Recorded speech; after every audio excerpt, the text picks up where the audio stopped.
Buongiorno a tutti e benvenuti su un altro dei miei video dedicati alla Germania. Nell'episodio di oggi parleremo dei supermercati. Ho già parlato dei supermercati nel mio primo video dedicato alla vita in Germania, in cui sostanzialmente dicevo che non troverete i sottoli, hanno troppa scelta sui Wustel, manca scelta sulla pasta, hanno degli strani tipi di cibi che considerano italiani che in Italia non vedrete mai. A parte questo, sono supermercati normali, molte delle marche più famose, tipo quelle internazionali, Barilla le trovate, Barilla, cos'è che c'è ancora, l'Agnesi, insomma tante cose le trovate anche lì, su Coca-Cola c'è dappertutto in tutto il mondo. Quello di cui volevo parlare oggi però è dei vari tipi di supermercati che si trovano, ce ne sono di diverse fasce e i tedeschi vanno tantissimo al Aldi, che è uno dei meno costosi e veramente ha dei prezzi fantastici. L'unica cosa è che la qualità, allora io sono molto difficile sulla qualità, premetto, ma la qualità dell'Aldi non mi piace proprio per niente, cioè il cibo sa di cartone. In generale in Germania faccio molta fatica a trovare cibi che sappiano di cibo, la verdura è piuttosto insipida, i formaggi hanno pochissima scelta, per cui il cibo in Germania è una cosa su cui faccio molta fatica. Sulla fascia bassa metterei questo che si chiama Aldi, peggiore in assoluto secondo me è l'Aldi. Un po' meglio c'è il Netto, che ha tanti prodotti italiani, tipo l'olio della Bertolli, che però terrei comunque ancora basso come qualità. Più o meno a livello del Netto, forse un po' sopra, c'è Lidl.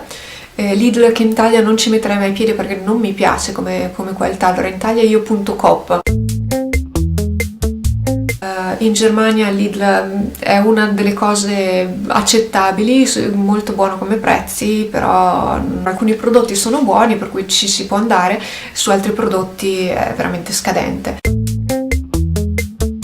Quelli in cui mi sono trovata meglio, che però chiaramente come prezzi sono molto più alti, sono il Rewe, che anche quello ha tantissimi prodotti italiani, e il Tegut. Questi due, parlando con i tedeschi, quando gli ho detto che andavo sempre a fare la spesa al Tegut, sono rimasti scandalizzati perché mi fanno: ma dei prezzi assurdi. Ho capito che ha dei prezzi assurdi, ma anche cose commestibili, a differenza del supermercato in cui vai tu. E lì sì, mi sono trovata bene, come prezzi siamo comunque sotto i prezzi italiani, per cui io consiglierei questi due sostanzialmente di andare o al Tegut o al Rewe.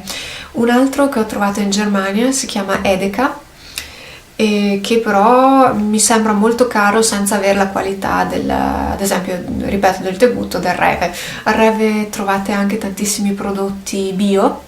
In Germania questa cosa del bio è molto più diffusa. Se io ho questa teoria, scusatemi, sarò un po' razzista, ma secondo me i tedeschi, quando gli dici che una cosa è buona, loro partono della serie, basta che li convinci, una volta che li hai convinti diventano proprio mente chiusa, e questa è la cosa giusta, per cui bisogna fare assolutamente questo. Gli hanno detto che i prodotti bio fanno bene, per cui hanno aperto un sacco di cose bio. Ci sono tantissimi vegetariani, tantissimi vegani, ma sono estremisti vegani, estremisti vegetariani. È difficile fare una cena con gente del genere, scusate, ma sinceramente a volte veramente mi viene da dirgli: senti, io ti invito a cena, ma cucini tu e ti prendi i prodotti che vuoi tu e li prepari tu, perché se devo stare lì a sentirmi il lagno, no, questo non lo mangio, questo, ma da dove viene, ma come è stato cresciuto, che ne so io di come è stato cresciuto, non c'ero e io lo mangio lo stesso e non sono mai morta, sono ancora qui e sto ancora bene.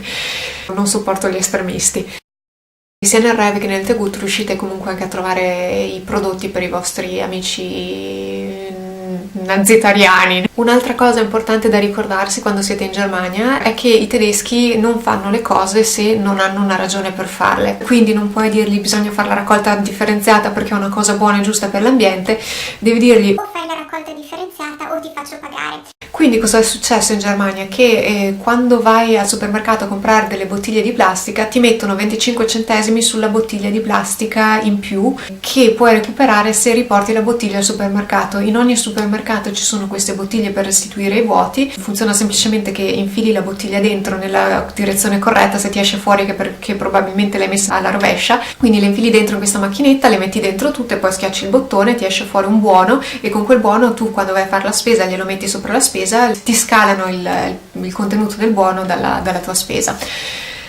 Chiaramente devi prendere il buono del supermercato in cui vai a fare la spesa. E, ripeto, in ogni supermercato comunque c'è questa macchinetta per la restituzione dei vuoti e devo dire che il sistema funziona perché vedo tanti tedeschi che vanno a riportare le bottiglie e si prendono sopra il buono, giustamente anche perché dopo una decina di bottiglie arriva un buono piuttosto importante. Alcune bottiglie sono senza la cauzione, che si chiama Pfand. Alcune bottiglie, lo vedete sull'etichetta, hanno questa specie di simbolo con la freccetta che significa che dovete restituirla. Se sullo scontrino vi ritrovate voci strane con scritto Pfand, è sostanzialmente la bottiglia che pagate in più. Questo è quanto su vita, morte, suggerimenti sui supermercati. Se vivete in Germania ne conoscete altri, avete provato qualcos'altro, voi cosa consigliereste? Scrivetemelo qua sotto nei commenti e ci sentiamo la prossima volta con un altro video.